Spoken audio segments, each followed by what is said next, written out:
Welcome to the Learning Pines YouTube. We hope this video helps.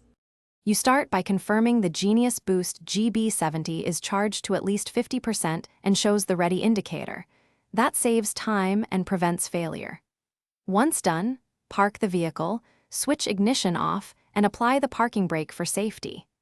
Make sure to locate the battery terminals and clear any corrosion so clamps make solid contact. Now attach the red clamp to the positive terminal and the black clamp to a grounded metal point.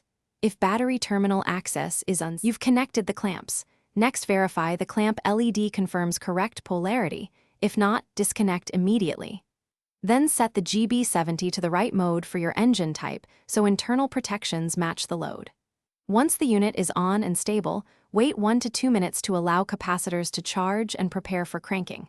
After that, attempt to start the vehicle in short bursts of up to 5 seconds. If it doesn't start, pause 30 seconds between attempts to avoid overheating the unit.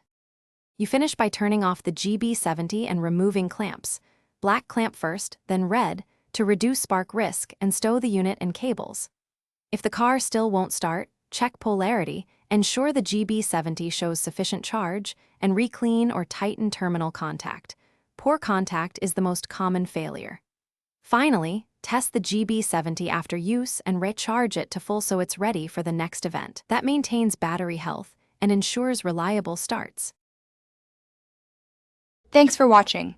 Consider subscribing if we helped you.